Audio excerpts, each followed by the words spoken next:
Hello. Welcome to session 211 of Selling the Couch. Hope you are having an awesome day. And I hope that today's podcast session has you just doing really well. So I'm recording this in late September, about a month before the episode actually goes live.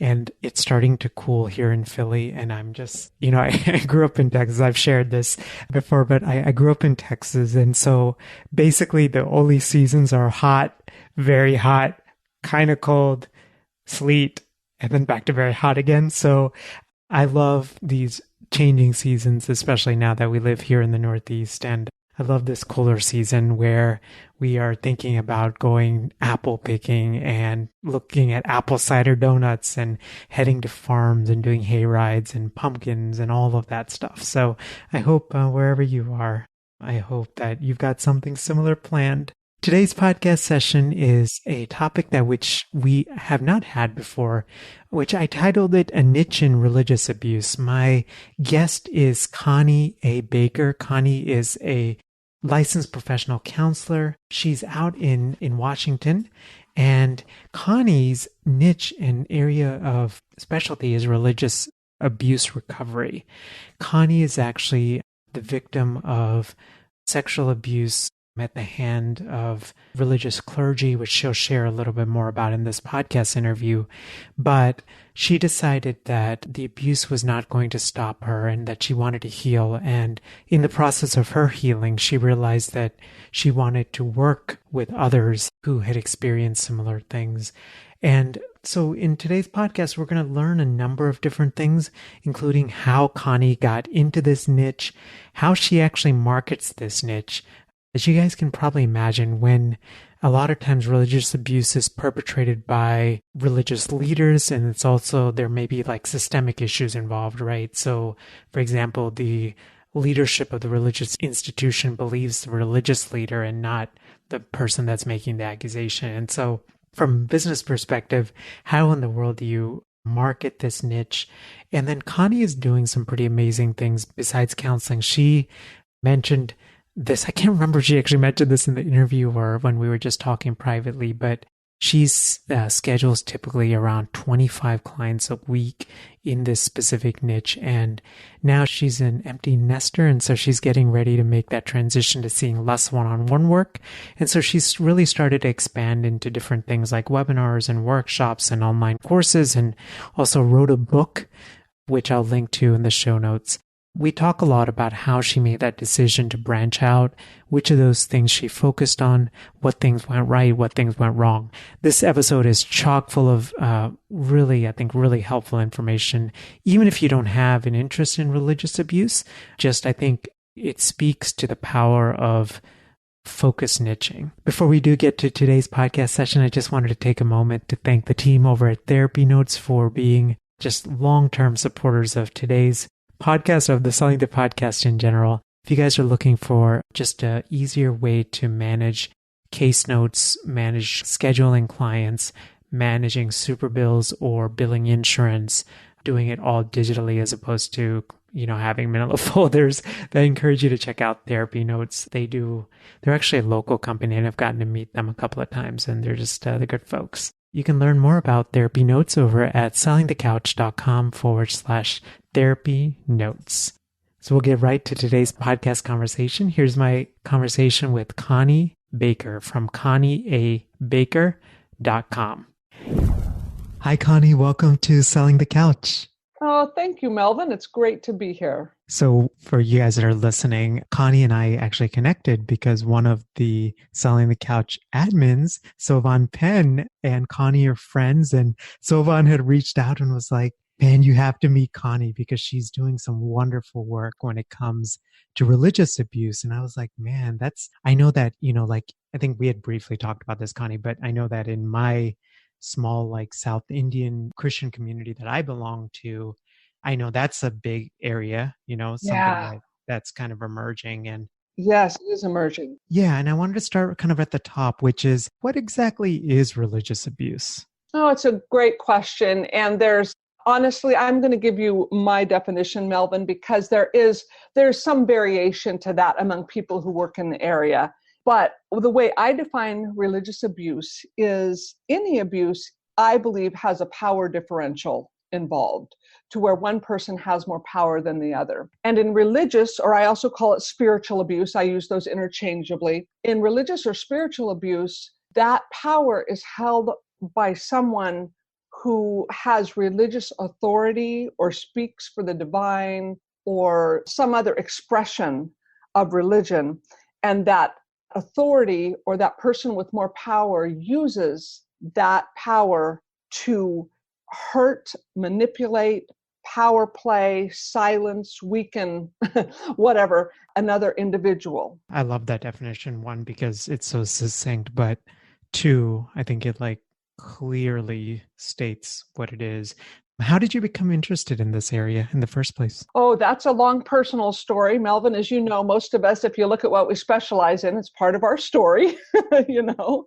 So back when I was 25 years old, almost 30 years ago, I was sexually abused by a pastor in my church. And for 9 months, I went through the sexual abuse. And then at the end of 9 months, I told the leadership what had happened, and I was blamed for it. And I had to publicly stand up and give confession in front of the whole church. And then they asked me to leave the church. That's the very short story. And it was beyond shattering. I mean, you know, we're talking to mostly therapists here. I'm giving the tip of the iceberg. You guys can imagine the destruction underneath. And so all that to say, it took me almost 10 years to think I was actually going to be able to survive and thrive. My identity was utterly shattered, my reputation, and I had a great reputation. I was in leadership. I was high profile. My reputation was shattered.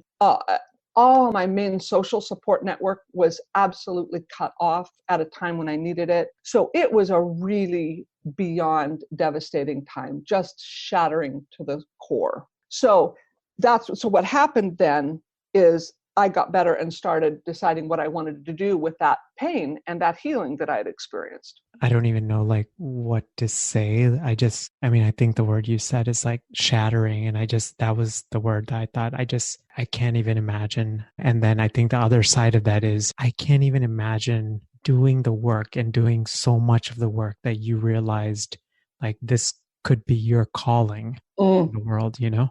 Right. It is. It's how I view life and how the world works is I think I'd go a little crazy, especially as a therapist, if I did not believe that good and beautiful things can come out of suffering. I think I've always believed that. It took a lot of time, but thank you. Yeah.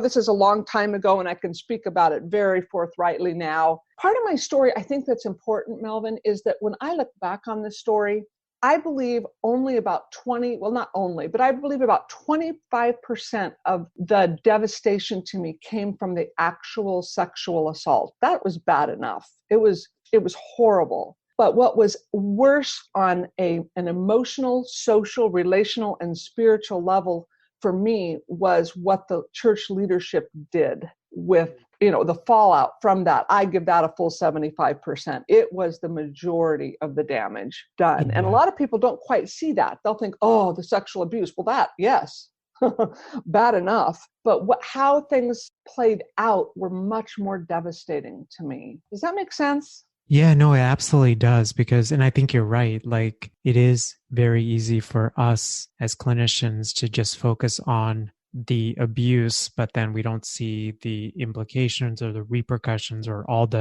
especially something like this, because you described it so well. You were socially connected. You were esteemed in the community. You were in a position of leadership. And so it is about the abuse and it's also about the loss of that social network. Yes. Oh, devastating. Yes. I wanted to shift a little bit and take that same, idea which you're sharing, which is that, a lot of times when religious abuse occurs, there's not just the perpetrator, but there could be the institution that's involved, right? Very much. Now that you have started this niche in working with religious abuse, I think the normal kind of idea, that I've heard others mentioned or, private practice coaches may mention is, especially if you're working with like religious concerns, one of the best ways to get referrals is through religious communities or religious leaders. But this situation is unique because sometimes those religious leaders or those institutions could be the abusers or they could be perpetuating the abuse. So, like from a business perspective, how do you navigate all that?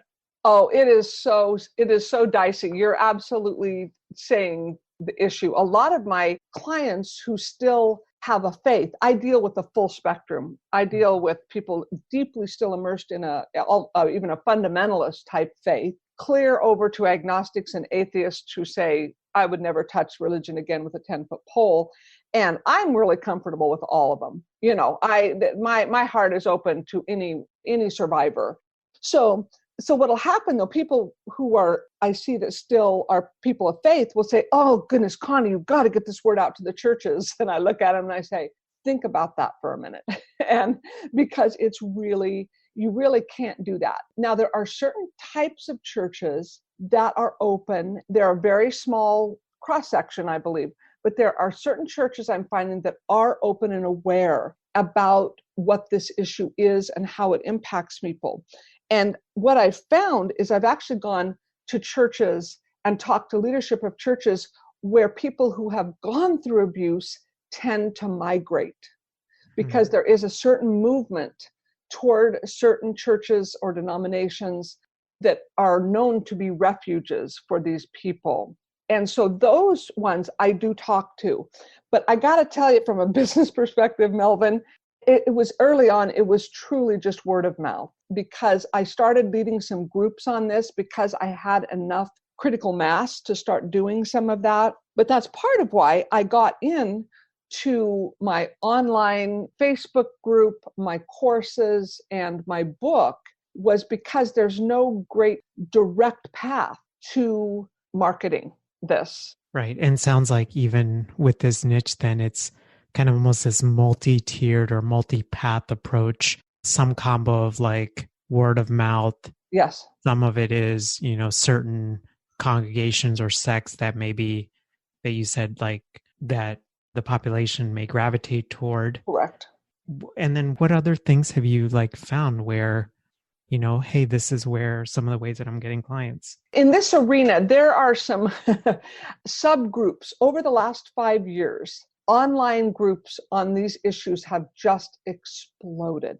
Really? And oh my goodness, I did my first actual full 2-day seminar in 2014, almost exactly 5 years ago. And people were still looking at me consistently with a blank stare. They would say, what do you mean by religious abuse? Do you mean like sexual abuse in the church?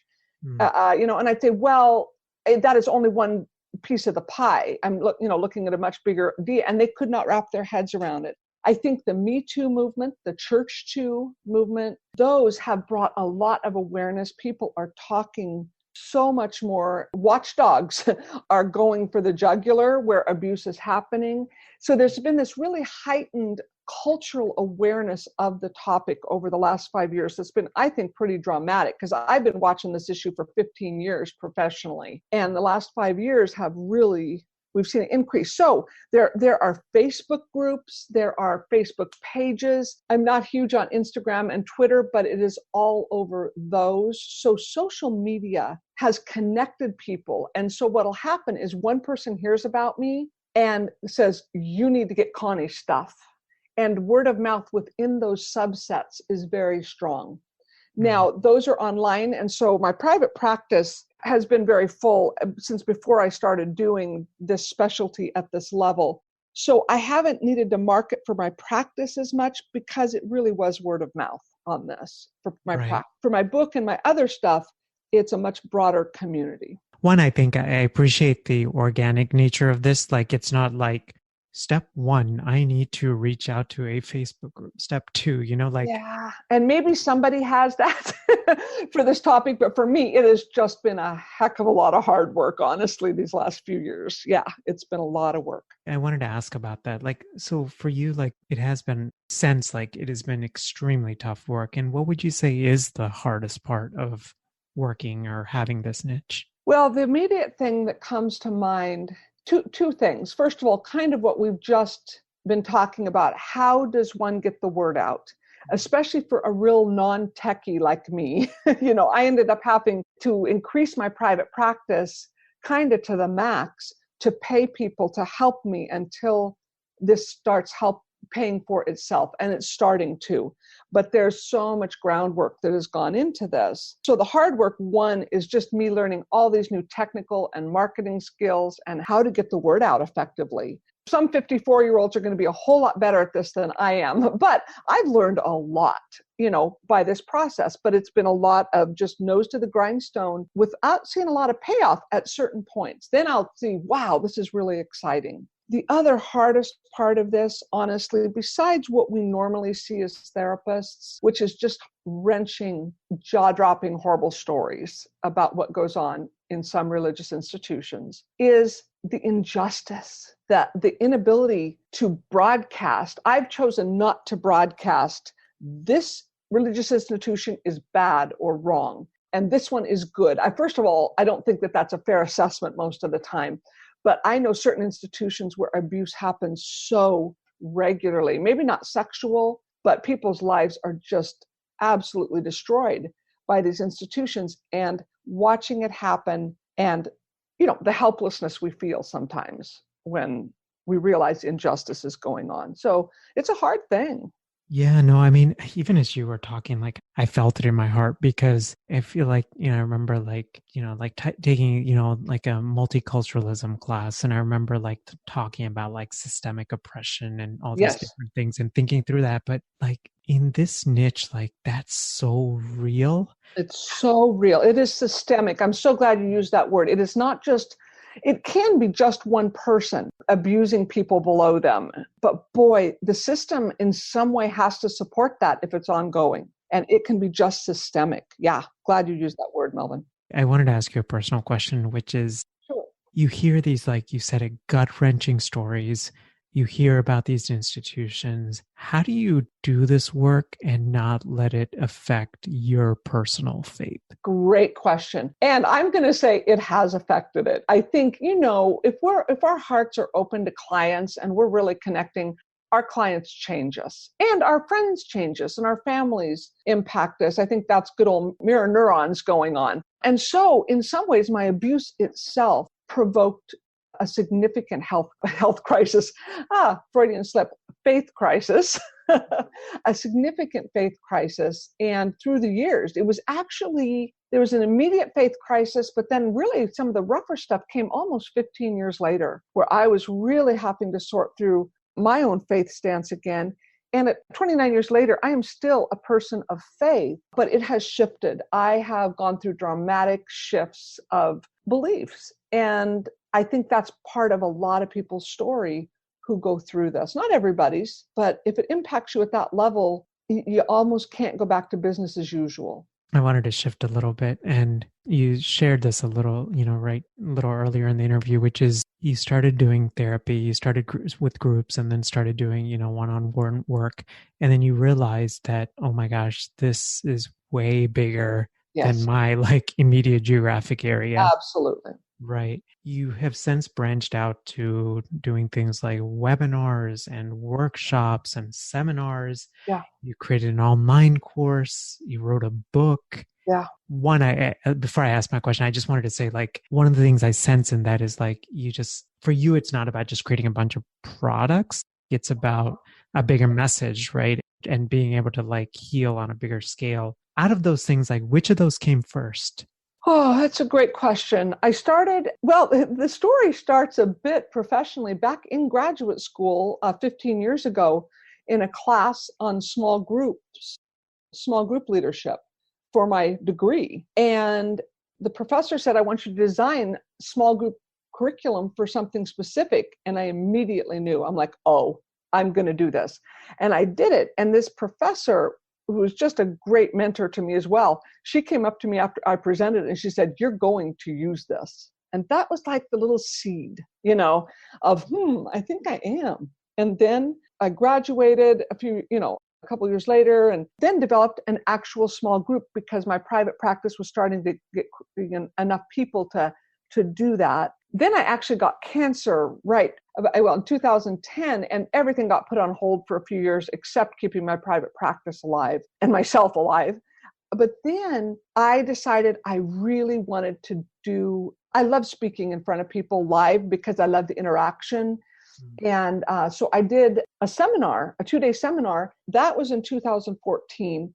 But what I realized is at 40 some people that attended, I tapped out my realm. I thought if I do this again, I don't think I'm going to get as good a response. And so I did the online course and I put that out there. And honestly, it is a really quality online course. I'm not bragging because the people I had film it did it absolutely over the top professionally, and they made me look good.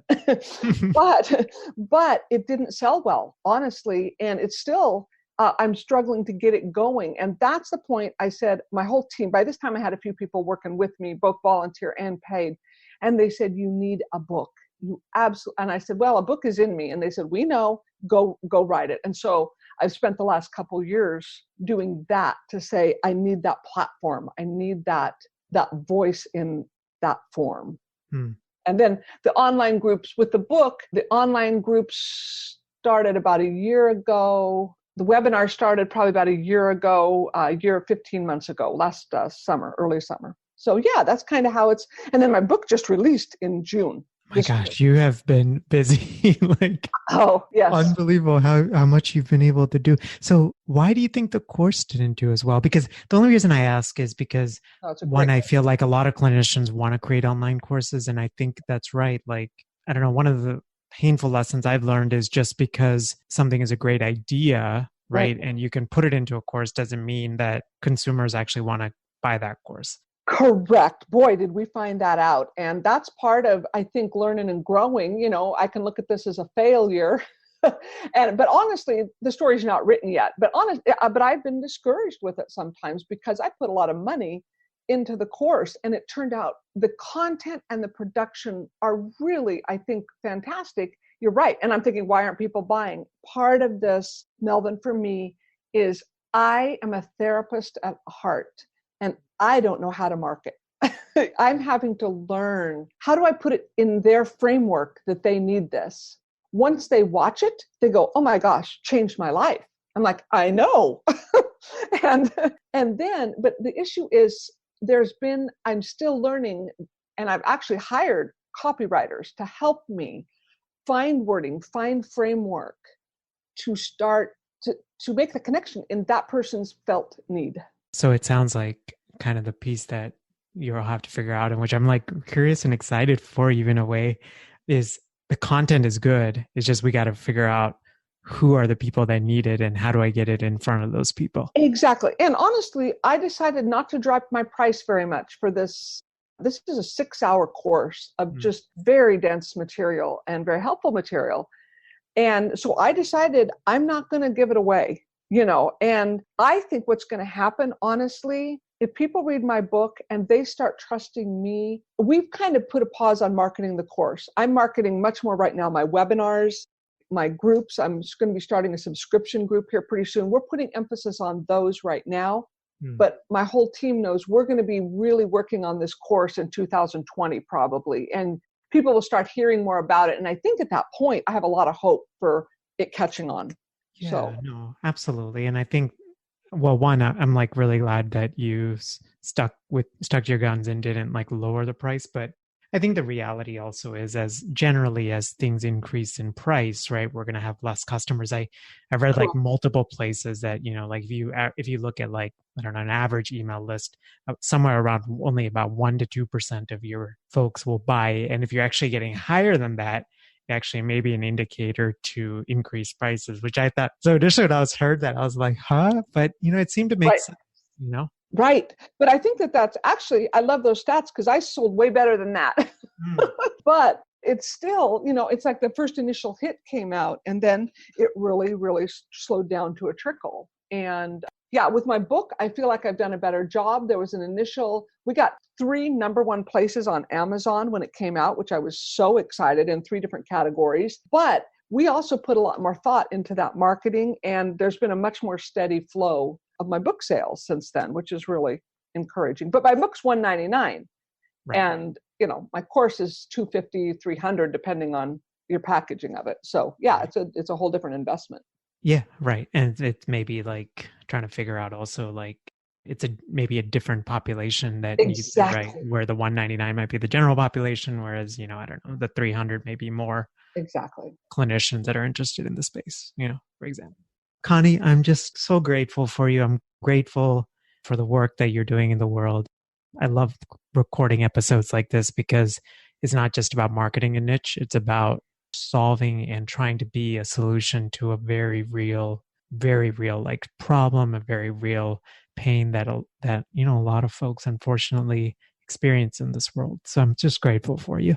Absolutely. And my heart is for clinicians as well. Eventually, I do want to get a webinar or something specifically for clinicians on how to deal with it, because it's touchy. There's a lot of places you can go sideways with this topic. And so, yeah, my heart is for clinicians to do a great job with this topic as well. Awesome. Connie, where can we learn more about you? And I'll definitely put the book on the show notes page, which you guys can find over at sellingthecouch.com/session and the number 211. But where can we learn more about you? Yes, well, my website, Connie A. Baker, my name with the middle letter A, baker.com. My book is Traumatized by Religious Abuse, Courage, Hope, and Freedom for Survivors. That's a great resource, but really my website has all the things on them. I do have a Facebook group of a little over 400 now, Overcoming Religious Abuse Community. And it's a closed group. You can find it and get into it with privacy. So yeah, all those are resources. Perfect. Connie, thank you again for doing this. You bet. Thank you for having me, Melvin. Have a great rest of your day. Hey there. Hope you enjoyed my conversation with Connie, and especially if you are thinking about a niche in religious abuse recovery, or if that's even a niche that you already have. I hope that today's podcast conversation is giving you some new ideas, especially in terms of expanding and being able to serve this population, because there is such a need, especially in this season and this time that we live in. Connie's book, which you can find on Amazon, it's super reasonably priced, is called Traumatized by Religious Abuse, Courage, Hope, and Freedom for Survivors, and which I'll link to here in the show notes page again over at sellingthecouch.com/session and the number 211. By the way, really random, which I learned recently, but if you actually just type in sellingthecouch.com/and the number 211, you can actually get that as well. We actually made changes to it, and I didn't quite realize we made changes. I was thinking about this conversation with Connie, and one of the things that, I don't know, just kept standing out to me. So let me give you a little bit of a background.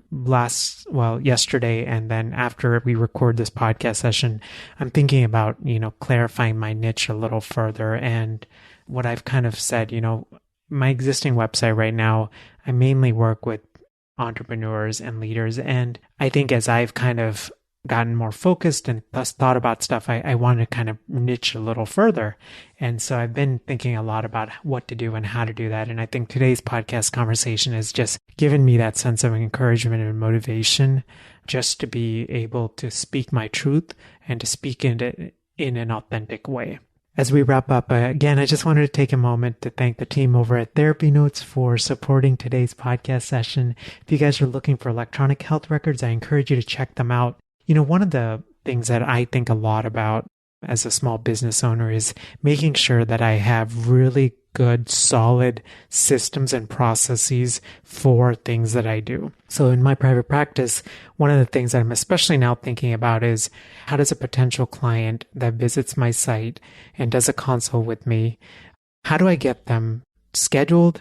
How do I document any clinical notes that I may have? And then how do I bill all in an efficient manner?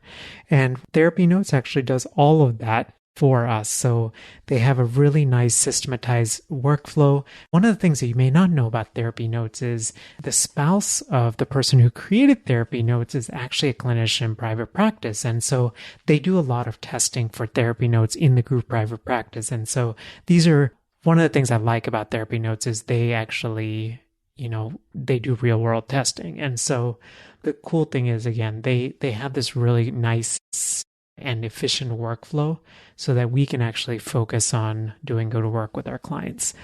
You can learn more about Therapy Notes and the awesome services that they provide over at sellingthecouch.com/therapy notes. Have a wonderful rest of your week. Oh, and I totally forgot to mention one thing. So if you tuned into the end, you get a little surprised. A lot of you guys have asked how our daughter Chloe is doing. She just turned 1 here in the last couple of weeks ago. We're doing really well. And we actually, this past week, we made the transition to whole milk. So we have gone from pumping and all of that stuff to formula to now whole milk. And I will say it has made a world of difference. And she's fortunately a really good eater. And so we've been giving her a variety of food and she seems to be really liking stuff. Her favorite stuff right now is salmon and blackberries for some reason. So although I don't give those at the same time. So have a great rest of your day and I'll see you next time. Okay. Bye. Thanks for listening to the Selling the Couch podcast. For more great content and to stay up to date, visit www.sellingthecouch.com.